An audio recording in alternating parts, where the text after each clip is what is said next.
नमस्कार, मैं अमित त्रिवेदी ज्योतिषाचार्य। गुरु, राहु और केतु तीनों राशि परिवर्तन कर रहे हैं, किंतु यह तीनों एक राशि में नहीं जा रहे, तीनों अलग अलग राशि में जा रहे हैं। 14 मई 2025 से गुरु मिथुन राशि में, 18 मई 2025 से राहु कुंभ राशि में और उसी दिन केतु सिंह राशि में। इस प्रकार से परिस्थिति बन रही है। तीनों तीन लंबी अवधि के ग्रह है। गुरु मिथुन राशि में लगभग 12 से 13 महीने तक रहेगा। राहु कुंभ राशि में 1.5 साल तक रहेगा, यानी कि 18 महीने। और केतु सिंह राशि में भी इतनी ही अवधि, यानी कि 1.5 साल तक रहेगा। अब तीनों लंबी अवधि के ग्रह है, और लंबी अवधि के ग्रह जब इस प्रकार से राशि परिवर्तन करते हैं तो मनुष्य जीवन के ऊपर अवश्य प्रभाव होता है।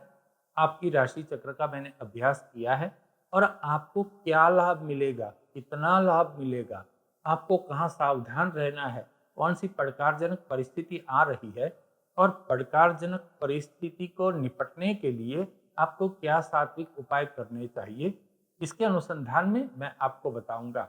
और यह सात्विक उपाय आपको शुभ बल अधिक देंगे, और जो निर्बल है उसको निरस्त करेंगे।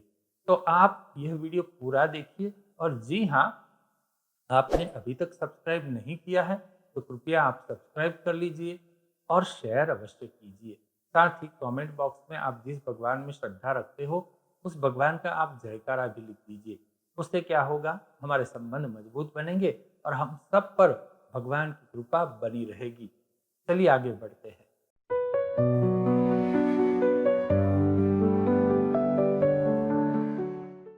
मीन राशि वालों, यह वीडियो आपके लिए है।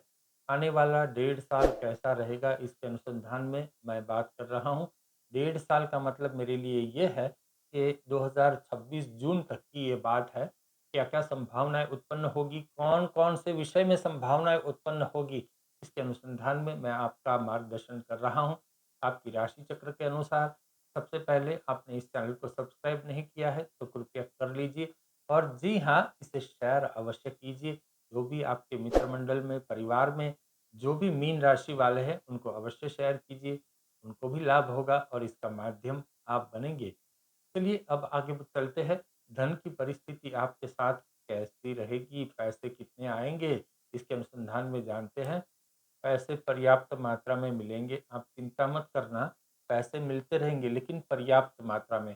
कोई बड़ा बड़ा गोल यहाँ सिद्ध होता हुआ मुझे नहीं दिखाई देता आपकी राशि चक्र के अनुसार।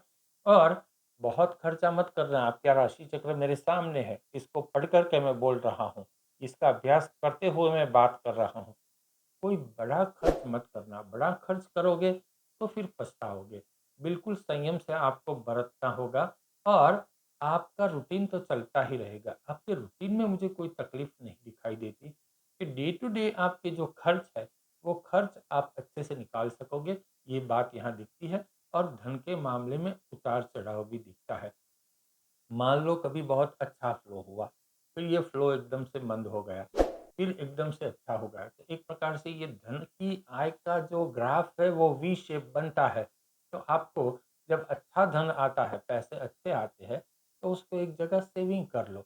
फिर वी शेप नीचे उतरती है गाड़ी, तब वही धन आपके काम आएगा। देखिए, ये ज्योतिष मार्गदर्शन का ये शास्त्र है, इसका आपको उपयोग करना है। साथ ही एक बहुत बड़ी बात कहने जा रहा हूँ। आपके ऑफिस में या व्यापार के स्थान में या आपके घर में चोरी होने की संभावना है। यहाँ ग्रहों का मार्गदर्शन मुझे ऐसे मिलता है तो मैं आपको सावधान करता हूँ। चोरी होने की संभावना है, आपको बहुत सावधान रहना होगा।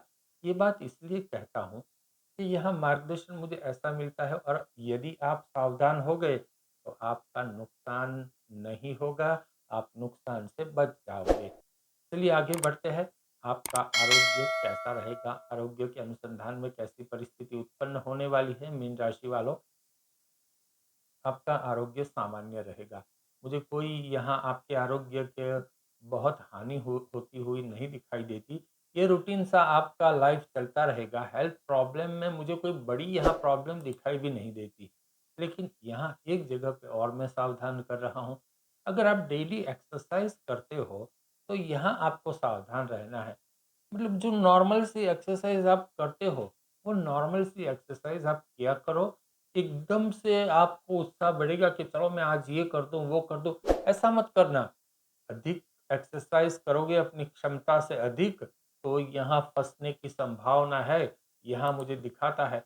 लेकिन फिर भी कोई गूढ़ बीमारी की यहाँ मैं कोई संभावना, कोई आसार नहीं देख रहा। चलिए मीन राशि वालों, अब जानते हैं आपकी सामाजिक परिस्थिति कैसी होगी, सामाजिक संबंध कैसे होंगे, इसके अनुसंधान में जान लीजिए।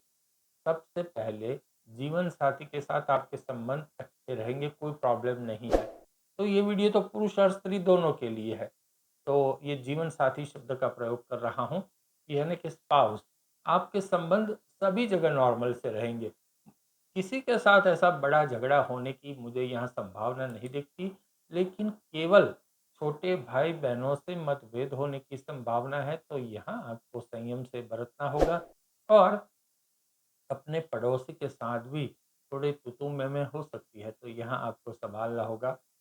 अच्छी बात ये है कि आपकी जाति ज्ञाति में आप जिस समाज के हैं, जिस कास्ट के हैं, तो इसका जो जाति ज्ञाति का जो समीकरण है, वहाँ आपका मजबूती से मेल बैठेगा, यहाँ दिखाई देता है। नए संबंध बनेंगे, लेकिन पुराने संबंध ढीले पड़ जाएंगे। मीन राशि वालों, ये भी आप जान लीजिए। अब जानते हैं जॉब और व्यापार में क्या परिस्थिति होगी। आप जॉब करते हैं या बिजनेस करते हैं, क्या परिस्थिति होगी ये भी जान लीजिए मीन राशि वालों। आपको मेहनत अधिक करनी होगी और आपका जॉब और व्यापार स्टेडी रहेगा। मेहनत के अनुसंधान में आप जितनी मेहनत करोगे, इतना तो बहुत पैसा नहीं मिलेगा, लेकिन वह काम बहुत अच्छी तरह से चलेगा। आप संतुष्टि तो होगी ही कि चलिए भई मेरे मेहनत से ये काम अच्छे से हो रहा है। और कोई बड़ा लोन मत लेना, यहाँ मैं इस प्रकार से आपको सावधान करता हूँ। अपनी मर्यादा के अनुसार लोन लेना, वो जो कहावत है ना, अपनी चद्दर के अनुसार पैर फैलाना, ये यहाँ कहावत को आपको ये याद रखना होगा। बहुत बड़ा लोन लोगे तो फंसोगे, ये बात भी ध्यान में रखिए। और घर में बहुत खर्चा मत कर देना। ये अभी ऐसी परिस्थिति है कि आपको बहुत चीज़ें अच्छी ही पसंद आएगी, और कोटेशन हो गया, मान लो आपका बजट हो गया 15-20 हज़ार का, बात चली जाएगी 30-40 हज़ार तक। तो यहाँ आपको नुकसान हो सकता है। नुकसान मतलब चिंता होगी फिर बाद में। यहाँ गुरु का बल इस प्रकार से है कि अधिक दे के फिर दुखी हो जाओगे। तो यहाँ आपको सावधान रहना पड़ेगा। प्रमोशन की संभावना अभी नहीं है। अगर आप जॉब करते हो, जो करते हो करते जाइए, आगे आपको प्रमोशन मिलेगा। अन्य कुछ घटनाएँ देख लेते हैं, छुट-पुट क्या होने वाली है ये भी जान लीजिए। बिल्कुल बजट से चलना, ये मैं दूसरी बार बोल रहा हूँ। बजट से बाहर निकले तो फिर तकलीफ हो जाएगी। आपको अच्छी चीज़ें पसंद आएगी, क्वालिटी चीज़ें पसंद आएगी, मतलब ब्रांडेड बहुत अच्छी। तो इसका पैसा भी आप खर्च करोगे, तो इसका खर्चा करोगे जो, तो ये आपको फिर चुभेगा। तो यहाँ आपको सावधान रहना है। विदेश जाने की इच्छा बहुत होगी, नया घर बनाने की इच्छा होगी, लेकिन संयम से काम लेना है, मैं आपको तीसरी बार आगाह कर रहा हूँ। समंदर किनारे आप घूमने जाते हो या जाने का कोई प्लान बनाते हो, तो यहाँ आपको संयम रखना है, क्योंकि समंदर किनारे जाते ही आपके राशि चक्र के अनुसार ऐसा दिखाई देता है, आप बहुत मौज में आ जाओगे। तो संयम रखना, वरना फिर तकलीफ में आ जाओगे मीन राशि वालों। दुर्घटना हो सकती है।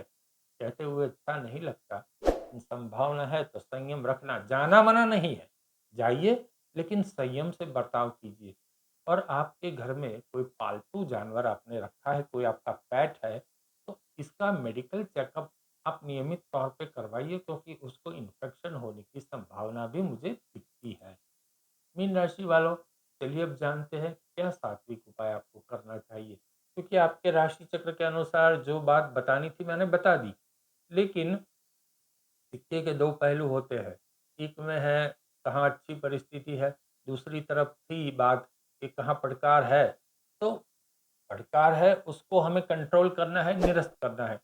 अच्छी परिस्थिति है उसे और बलवान बनाना है, तो हमारी परिस्थिति भी अच्छी हो जाए। तो इसी के अनुसंधान में मैं आपको सात्विक उपाय दे रहा हूँ। लेकिन आपसे अनुरोध करता हूँ कि कृपया आपने इस चैनल को अभी तक सब्सक्राइब नहीं किया है, कृपया सब्सक्राइब कर लीजिए। और इस वीडियो को आपके परिवार में, मित्र मंडल में शेयर अवश्य कीजिए। चलिए आगे बढ़ते हैं। मध्य रात्रि को 2 या 3 बजे के बीच में आपकी नींद खुल सकती है। अब नींद खुल जाए तो मान लो ये आपके लिए एक वरदान सा कैसे आप हम कन्वर्ट कर सकते हैं। नींद जब भी रात्रि को आपकी खुल जाती है तो आपको गं गणपतये नमः या फिर श्री गणेशाय नमः इस मंत्र का जाप करते रहिए रात को। आपके लिए ये बहुत अच्छी परिस्थिति है। साथ ही रात्रि के समय किसी भी विष्णु मंदिर में जाइए, विष्णु का स्वरूप हो तो भी चलेगा, रणछोड़ जी का मंदिर है, कृष्ण का मंदिर है, विष्णु भगवान का मंदिर है, बालाजी का मंदिर है, चलेगा। वहाँ दर्शन को जाइए और भगवान को पीली बर्फी का भोग लगाइए। रात्रि के समय, संध्या के समय की बात कर रहा हूँ। साथ ही संध्या को समय आप भगवान का थोड़ा प्रसाद ले सकते हो, लेकिन भोजन में पीली बर्फी, पीला व्यंजन मत खाइए। आपके लिए ये यहाँ थोड़ा संयम रखने की बात है। और संध्या समय के पश्चात आपको पीले वस्त्र धारण मत करना। पीले वस्त्र धारण करने से परहेज करना, संध्या समय के बाद की बात कर रहा हूँ। और साथ ही हनुमान चालीसा का पाठ आप नित्य किया कीजिए। ये जो सात्विक उपाय है, ये आपको बहुत पवित्र बल देगा और आप सुखी जीवन जी सकते हैं। चलिए धन्यवाद।